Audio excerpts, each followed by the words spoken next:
Bon, Rudy, c'est presque une déception au vu du contenu ce match nul, non? Oui, c'est une déception. C'est vrai qu'on a l'impression de revivre certains matchs qu'on avait vécu l'an dernier. Mais contrairement à l'an dernier, notre première mi-temps elle n'est pas mauvaise parce qu'on s'est quand même créé des occasions, on n'a pas su scorer et puis derrière, sur une des rares fois où ils sont venus chez nous, eux ils ont eu un maximum d'efficacité. Donc on est rentré avec beaucoup de frustration à la mi-temps.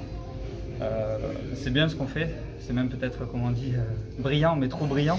Et il nous manquait ce petit plus quoi, pour vraiment faire la différence parce qu'on sentait qu'il y avait moyen.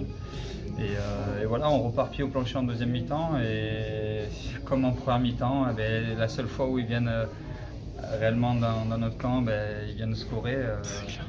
Et malgré ça, et pourtant je peux vous dire sur le terrain on avait pris un coup derrière la tête. Voilà, on n'a pas lâché, il a suffi d'un petit fait de jeu ou une mésentente et puis on arrive à l'exploiter, ça relance le match. Puis derrière, très logiquement j'ai envie de dire, on revient au score. À 2-0, il y a beaucoup d'équipes qui se seraient complètement arrêtées en tous les cas, ça a pas été le cas. C'est quoi le déclencheur? Vous avez réussi à parler un peu entre des phases de jeu pour essayer de vous remobiliser ou... Non, honnêtement on n'a pas parlé. Comme je dis, on avait la tête dans le seau, c'est vraiment ce fait de jeu où Joff arrive à exploiter une erreur de l'adversaire. Et c'est ce qui relance le match. 2-0, c'est vrai que c'est compliqué à remonter. Mais si on va par là, il suffit d'un but pour vraiment relancer. L'équipe en face, elle doute. En plus, on est chez nous à domicile avec le public qui pousse. Et voilà, tout est possible. Puis le péno arrive 2 minutes plus tard. Et malheureusement, comme contre Chamalières, et derrière, il manque le petit coup de rein pour faire le 3-2. Ouais, c'est ça. Pourtant, malgré quelques petites erreurs du gardien, il en a sauvé quelques-unes aussi, notamment la tête de Donna, la frappe de Lucas. Voilà, on a quand même eu des occasions, on a poussé, voilà, on n'a rien lâché, comme on a pour habitude, on se donne à 200%, on joue avec nos moyens. Mais c'est sûr qu'en tout cas on avait à cœur de gagner, ça fait un petit moment qu'on ne gagne plus à Le Bon, mais voilà, ça va revenir. Pour une positive situation, c'est qu'on prend un point ce soir, il n'y a pas d'autres matchs, donc ça fait toujours un point de plus pris sur le premier relégable. Oui, bien sûr, c'est ça, ça fait un point de plus. On reste sur une dynamique malgré tout de 4 matchs sans défaite. 3 nuls, une victoire. Ouais. Donc voilà, il faut positiver comme on peut. On perd encore Etienne, voilà, le pauvre, on a une grosse pensée pour lui. On aurait aimé d'ailleurs gagner ce soir. Là, vous avez eu des précisions par rapport à ce qu'il avait? Non, pas du tout, mais nous sur le terrain, c'est vrai que c'était pas joli et à mon avis, sa saison elle est terminée.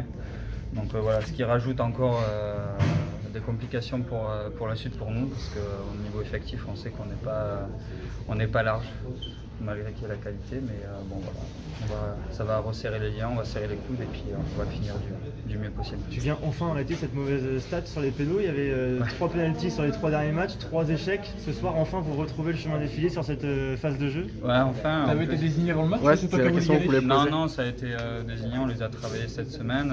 C'est vrai qu'on a discuté entre nous et il se trouve que je l'ai tiré à Trélissac. Et puis même dans ma carrière, j'ai eu pour habitude de les tirer aussi. Et toute cette semaine, ça s'est bien passé pour moi. Donc j'ai eu la surprise de voir que j'étais premier tireur. Donc, voilà, ce match, à l'image des derniers, vous réussissez à revenir alors que vous êtes mené. L'année dernière, on sait qu'il y a eu beaucoup de points pris en deuxième mi-temps. C'est un peu l'ADN de la CFC de se rebiffer? Oui, c'est l'ADN. L'ADN de l'équipe, c'est surtout qu'elle a pour habitude de rien lâcher. Comme je vous ai dit, même quand il y a des fêtes, cette année, il ne m'a pas semblé voir une équipe complètement abandonner le match. Si on perd, c'est qu'on est tombé sur meilleur, tout simplement. Et oui, ça fait partie de notre mentalité en tout cas. Par rapport à 7, il y avait eu aussi un gros match.